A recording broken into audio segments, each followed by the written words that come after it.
वाला के पार्थिव शरीर को अंतिम विदाई दी जा रही है। वहां मानसा गांव में भारी जन सैलाब उमड़ा है जो कि सिद्धू मूसेवाला को अलविदा कह रहा है। लेकिन सब जानना चाहेंगे कि एक गैंगस्टर रैप को प्रचलित करने वाले एक सिंगर ऐसी क्या जरूरत थी और ये ऐसा कैसा गैंग वॉर था जिसके बीच में ये फंस गए कि उनकी गाड़ी पर 30 गोलियां दागी गई, जिस गाड़ी को वो चला रहे थे स्वयं। आनंद तिवारी जुड़ रहे हैं। आनंद, इस पर कई सारे एंगल्स को तरोसा खंगाला जा रहा है। लॉरेंस बिश्नोई से पूछताछ हुई है, गोल्डी ब्रार ने इसकी जिम्मेदारी ली है। ये कैसा गैंग वॉर है जिसके बीच ये गैंगस्टर रैप के लिए प्रचलित सिद्धू मूसेवाला फंस गए? ये किसकी हत्या का बदला लिया गया है इसका खून करके? जी देखिए आनंद, ये तो किसी से छुपा नहीं है कि जो विक्की बिद्दू खेड़ा थे, जिस तरह से उनकी मोहाली में मर्डर किया गया था, उसके बाद ये लगातार ये कहा जा रहा था कि अब उनके निशाने पर सिद्धू मूसेवाला है जो लारेंस बिश्नोई गैंग है।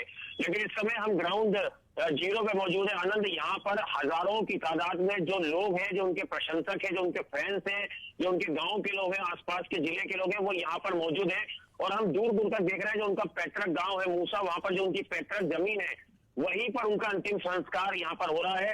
हजारों की तादाद में पुलिस फोर्स जो है वो यहाँ पर तैनात की गई है और लोग जहां पर जगह मिल रही है इस बड़े बड़े खेतों में, वहां से एक झलक, आखिरी झलक जो है अपने सिंगर की वो देखना चाह रहे हैं, उस अंतिम विदाई को देखना चाह रहे हैं। उनके पिता जो हमने देखा जिस वाहन में उनका पार्थिव शरीर लेकर यहाँ तक आया गया उनकी घर हवेली से, लगातार हाथ जोड़ के जो भीड़ थी कहीं ना कहीं उसको उन हाथ जोड़ के उस भीड़ को यहाँ पर वो एड्रेस कर रहे थे और कहीं ना कहीं तमाम लोगों के अंदर यहाँ पर दुख की लहरें। हमने कई महिलाओं से बात की जो पूरी तरह से रो रही थी। उनका कहना था कि मनसा का जो एक हीरो था, जो हमारा एक भाई था, वो यहाँ से चला गया है और जिस तरह से पंजाब में गैंगस्टर कल्चर बढ़ रहा है वो कहीं ना कहीं रुकना चाहिए। पंजाब पुलिस को इसके लिए कोई ऐसी चीज करना चाहिए कि जो युवा है वो गैंगस्टरों से प्रभावित ना हो और इस तरह के जो सिंगर्स हैं या जो फेमस पर्सनालिटी है उनको टारगेट बार बार ना किया जाए। जी, अरुण सिंह भी इस वक्त हमारे साथ हैं। शुभदीप के परिवार, क्या उसके शुभदीप के भाई हैं जो हाथ जोड़कर अभी खड़े हैं अरुण, और जिन्होंने अपनी पगड़ी तक उतार दी और ये कहा कि मैं आप सबकी दुआओं का कद्र करता हूं, धन्यवाद देता हूं कि आप लोग इतनी भारी तादाद में आए। उनके पिता भी दिखे वहां। देखिए आनंद, उनके पिता और चचेरे भाई हैं क्योंकि वो तो माँ बाप के इकलौते बच्चे थे जो जिनकी हत्या कर दी गई। उनके पिता ने जरूर सब लोगों का धन्यवाद दिया। वो इसलिए दिया क्योंकि गांव का जो क्रिमेशन ग्राउंड है आनंद, उसमें 500 से 1000 लोगों के खड़े होने की व्यवस्था थी, लेकिन सवेरे तक वहीं करने का इनका पूरी प्लानिंग थी। लेकिन जैसे ही हजारों की संख्या में पूरे पंजाब से लोग आने लगे, कई हजार लोग, मुझे लगता है कि 15 से 20 हजार लोगों का हुजूम यहाँ पर अंतिम शव यात्रा में उनके शामिल होने के लिए आया।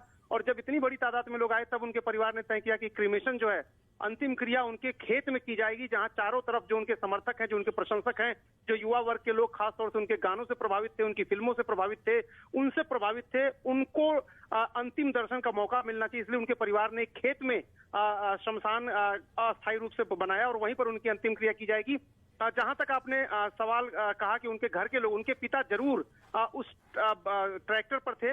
आपको उस ट्रैक्टर के बारे में भी बता दूं, वो ट्रैक्टर सिद्धू मूसेवाला का बहुत प्रिय था, उसको अलग तरीके से उन्होंने बनवाया था। आप उस ट्रैक्टर को देखेंगे तो आपको ऐसा लगेगा कि वो बहुत ही नाजों से उसको बनवाया गया था, बड़ा प्यार से उन्होंने बनवाया था। और उस ट्रैक्टर पर उनकी शव यात्रा चल रही थी जिस पर उनके पिता ऊपर बैठे थे और सबका अभिवादन वो कर रहे थे। तो मैं इस वक्त जो देख पा रहा हूँ, हजारों की संख्या में, बहुत ज्यादा गर्मी है, 44-45 डिग्री सेल्सियस तापमान है, फिर भी गांव के ही नहीं 80-80 किलोमीटर दूर, 100-100 किलोमीटर दूर कई लोगों से मैंने बात की, लोग आए हुए हैं और उनके अंतिम दर्शन कर रहे हैं। और अब इस वक्त उनका शव उस स्थल पे ले जाया गया है जहां पर उनका अंतिम संस्कार होना है। जी अरुण, धन्यवाद इस अपडेट के लिए।